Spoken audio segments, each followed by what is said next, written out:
back and listen, it'll make your grin. Every Wednesday night at 9 p.m. Central Standard Time. Yeah.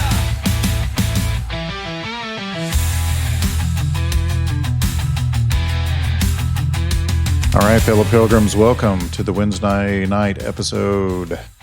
Viewers, email, and stuff. We haven't had a whole lot this last week or two. Things have been quiet out there, so I'll just share a few comments here briefly, and then I want to go over something that I listened to today on another podcast. So let's get right to it because it's late, and I'm tired, and there's lots to go over, but I'll try to do it quickly. So I wanted to say, with these few brief comments, for instance, we'll start off with the positive ones. Rebecca Spalding says that I love The Witness in the Stars by E.W. Bullinger.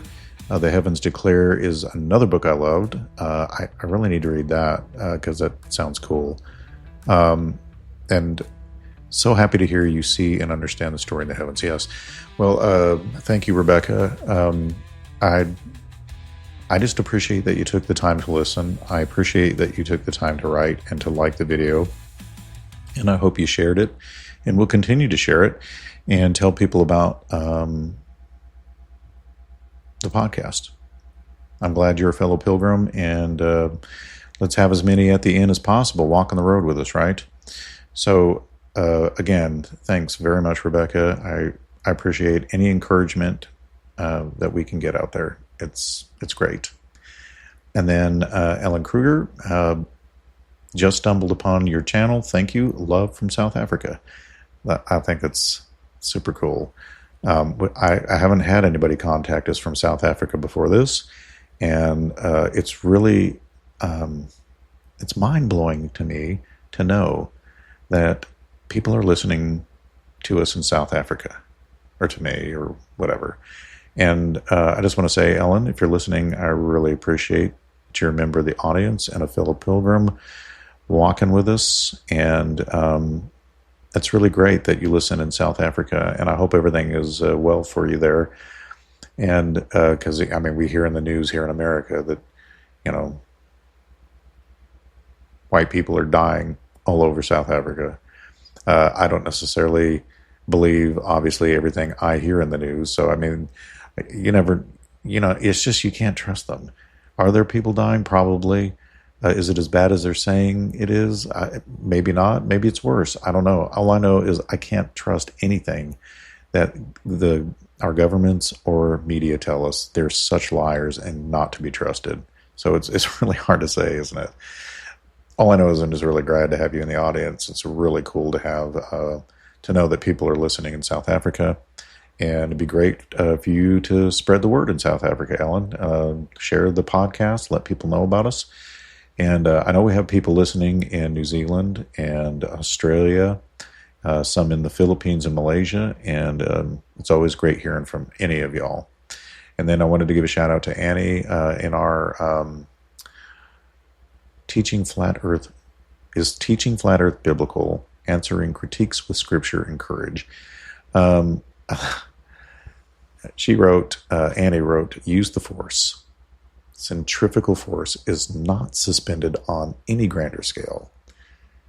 Water never clings to a spinning ball. Water always seeks its level. And that is absolutely right. There's so many different ways to use your senses and just look at what's going on all around you in this world of ours. And to me, it doesn't match anything that they're telling us in regards to the universe and it being heliocentric and whatever. I'm totally sold on the idea that we live according to biblical cosmology in a flat Earth system. I think Answers in Genesis is absolutely wrong, and it's just strange to me that all the arguments that they make for a young Earth creation and the flood all could apply to this as well, but they don't. You know, all the same arguments they use, like every culture has this, every culture has that. and it argues for the flood, and it argues for a young earth, and all these different things. Well, there's plenty of both physical science evidence and evidence from scripture and evidence from every culture that the earth is geocentric and flat. But for whatever reason, anyway. And then, then we have a gentleman called The Sixth Kid, who writes in regards to our Forgotten History of Tartaria video, why is this video just to disprove? Well, it isn't. So that's my short answer. The main reason I did the video was to lay out a case that Tartaria definitely existed. I mean, there's a map of it, a flag of it, symbols that they used. It's literally written in some encyclopedias from way back in the day. So it definitely existed. Is it this mythical, magical place that some people want to believe it is? I have no idea. There's no way to know for sure. But I would tell you that when you look into it, there is lots of strangeness involved. I mean, it is just odd that this entire planet is covered with Greco-Roman architecture everywhere, the columns, the Capitol buildings. It's almost as if this is how the angels who left their first estate or their orchitarium in heaven, maybe it's what it looked like somewhat where they lived, so they built the same architecture here, which is why you find it everywhere. Because I believe that if Tartaria is a culture that had advanced technology and all these different things, it would probably be the rebellious little g gods, and they pushed things too far, just like they did at Babel, just like they did before the flood, and they got shut down again. So that was my take on. So I'm not sure if you watched the video. The only thing I can think of that I was attempting to disprove in the Tartarian video is that it was not the Millennial Kingdom. And I showed why throughout the video I thought that, because of the incredibly grotesque architecture that existed at the time, and the fact that we had bloody wars all throughout the time when allegedly the Millennial Kingdom was here. Islam tortured, raped, murdered, slaughtered thousands of Europeans and people in every culture. It's another reason why I don't believe the little season. Those are the only real comments that we've had over the last week or two. I wanted to get into this video that I saw, or not video, but a podcast I was listening to. And in this podcast, I don't know if you've ever heard it. It's JT's mixtape.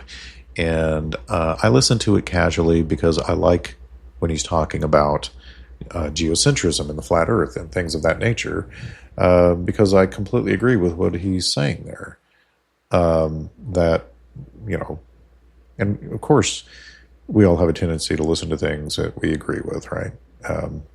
Because oftentimes we want to find out more about the subject.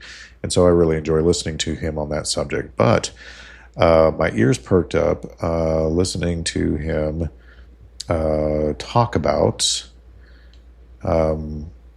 because I did not know that he was a partial preterist or a person who believes in the little season.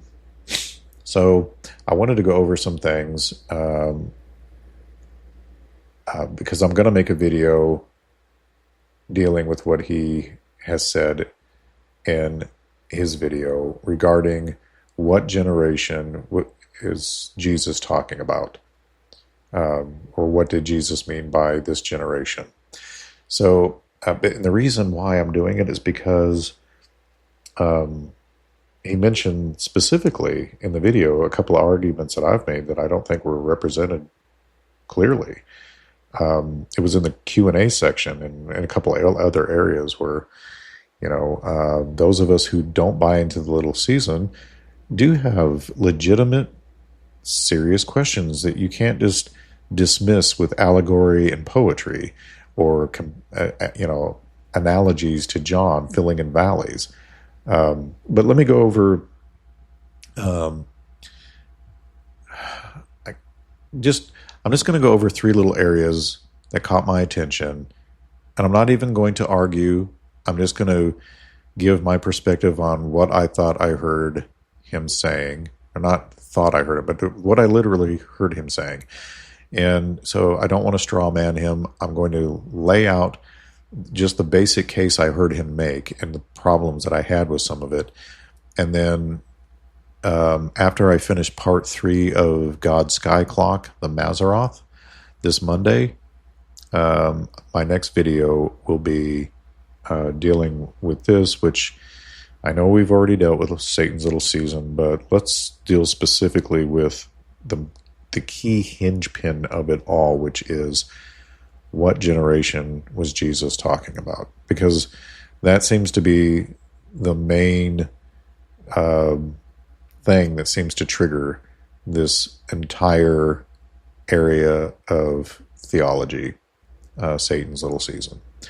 So here's what I hear him saying. First of all, according to him, this generation, what it means to JT, basically.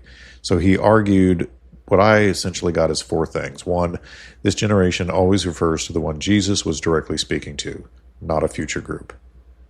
If I'm wrong about that, JT or somebody who listens to him can correct me. I don't have a problem with it. I would expect you to if I'm getting it wrong. So, and the number 2, this view is backed by multiple gospel passages. For example, Luke 11, Matthew 23 and 24, where Jesus explicitly says this generation in what JT views as immediate, literal, and local terms. And then he links this generation to judgment prophecies, rejection of Jesus, and the destruction of the temple in 70 AD. I'm pretty sure that's what I heard. And then he also insists that if this generation didn't mean his contemporaries, then Jesus was misleading or wrong, which opens the door for people to call him a false prophet like Bart Ehrman. It makes it difficult for us to witness. That was the gist of what I got there. And then his logic for believing the little season has already passed seems to me, he says that he claims that Jesus returned spiritually in judgment during the destruction of Jerusalem, 70 AD, and believes, I believe I heard him say a number of times that in his opinion, though he did admit that he can't prove this necessarily, but that if you were to look for Jesus and the saints, well, they're not on earth. They are in a heavenly city, this heavenly city we cannot get to. And then he, and I think he differs with some who believe that Jesus in the camp of the saints is in the North Pole, Mount Nigra or whatever. So anyway, he points to the Jewish-Roman War and Josephus' account as fulfilling Matthew 24 and the war. He says that Paul's letters and Revelation show imminency, saying things like the end of all things is at hand, mentioning the last hour, etc. And then he cites Colossians 1:23 as proof that the gospel had already been preached to the whole world. I couldn't disagree more. I don't see how you can say that based off that. He then asserts that Revelation had to be written before 70 AD, otherwise the war and destruction would be explicitly included. Scholars have gone over this again and again and again, and I happen to side, obviously, with those who disagree with what he's saying here. But I will explain why in a future video, so keep your eyes open and ears peeled for it. And then what really dug at me or elicited an emotional response to bother even talking about this is his tone towards those who disagree. Now, he would probably say he didn't have a quote-unquote tone, but Most people, when they discuss such things like this, don't realize what they're saying when they say it, or the implications of what they're saying when they say it. So I caught like 6 things. 1, he claims that disagreement with his interpretation is tantamount to unbelief in the words of Jesus. And then number 2, he says futurists don't believe what Jesus said came to pass. Therefore, they don't believe Jesus told the truth. That is literally what he said. And I don't know if it dawns on him or other people that maybe we just believe it hasn't come to pass yet. That doesn't mean we don't think it's ever going to. Anyway, number 3, he accuses debunkers of not listening, not studying, or intentionally ignoring the obvious meaning of Scripture. That is insulting. I wouldn't accuse him of that. I would just make my case that the reason I feel like you're mistaken isn't because I don't think you haven't studied or that you're not listening or that you're intentionally ignoring anything. I just would point out to you that there are things that need explaining, like a mountain splitting in half from east to west and a river forming. And I don't believe that it can be explained away by telling a story about John and trying to stretch some things to make it allegorized away. It seems like the very clear point there, just like you think it's clear he was referring to a generation because you were just reading the clear meaning of the text. Well, the clear meaning of the text in that particular passage is that a mountain split in half and a new river was formed in that valley. So then he says he makes repeated appeals to having the veil lifted as the reason his side understands the Bible and others don't. Again, that's insulting. I wouldn't say that the reason you're not seeing certain things, like about the mountain or every living thing in the sea dying and other massive catastrophes that Scripture says can't be compared to anything aside from the flood. There's just no hard evidence for any of that. You know, there isn't, and you can't hide things like every living thing in the sea dying.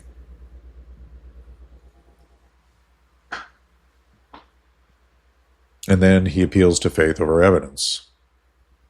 A literal quote I wrote down: "I believe Jesus even without full proof." And that's fine. Sometimes we have to on some things, but it's also clear that proof and evidence do play a very large part in our life as Christians, or John would not have said that one of his primary motivations for even writing his gospel was to provide evidence that you might believe. Right? And then he explicitly states, quote, "Either it happened to them or the things he said are not true. If it didn't happen to them, why would you ever think it would happen to us?" I don't even fully get the point there.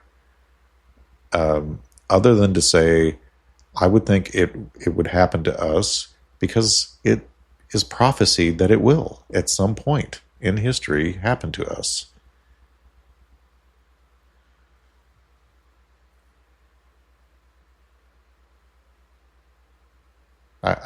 I don't get that argument. It doesn't make any sense to me. Maybe he misspoke. I don't know. So to summarize this, it seems as if his core claim is that the little season happened after the millennial reign ended in the 1st century, and that Jesus said he would return to that generation. And if he didn't, then he lied, and the Bible is invalid. He says that he believes Jesus meant exactly what he said, and those who don't are denying his words. I say, maybe it's just that you're mistaken about what generation he was referencing, and I will show you from my perspective why I think you're wrong. Without insulting you, I'm just going to explain the evidence for why I believe what I believe without telling you that you don't believe the words of Jesus, or that you have a veil over your eyes, or that you're not studying or listening or intentionally ignoring. So I'm just going to point it out to you from Scripture why I think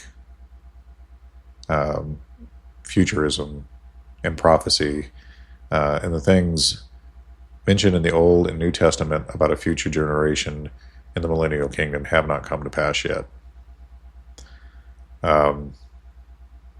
But with that being said, I don't really have anything to add to that, but I will look at the transcript and get the video, and I will make a video dealing with each individual statement and go and just trying not to have a war or a battle, but just to clear things up, because we don't need to have Christians running around accusing others of the things that were mentioned in this video.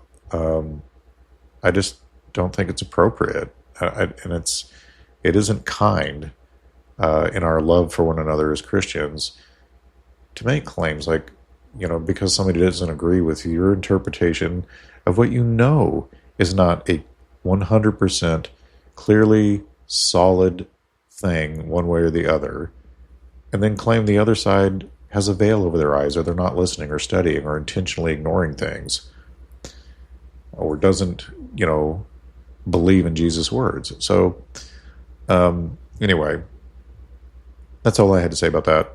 And just watch for the future episode with me covering these specific arguments for why that generation is future. So, I hope you all have a good rest of the work week. It is Wednesday, so we're halfway done towards the weekend. And I will see you all Friday night. Don't forget to share, to like, to spread the word about Pilgrim's Great Chronicles and get the word out there. Support us through merchandise. It really is nice merchandise. I'm not just saying that to sell it. I have bought some of it, and it's good material. The shirts don't shrink. And if anybody could shrink a shirt, it's me, and they haven't shrunk. So I know it's good stuff, and we try to only do the 100% cotton stuff.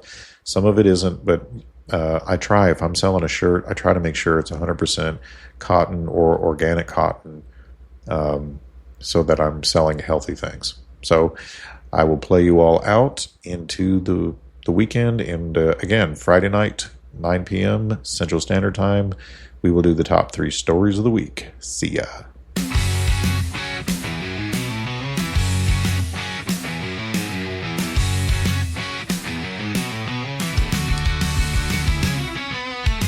It's time for listener emails, comments, and stuff they send in. So kick back and listen, it'll make you grin. Every Wednesday night at 9 p.m. Central Standard Time, yeah.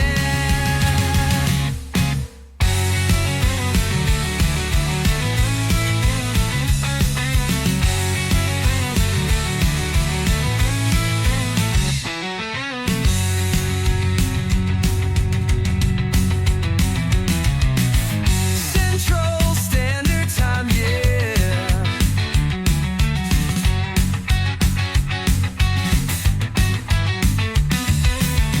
Central Standard Time, yeah.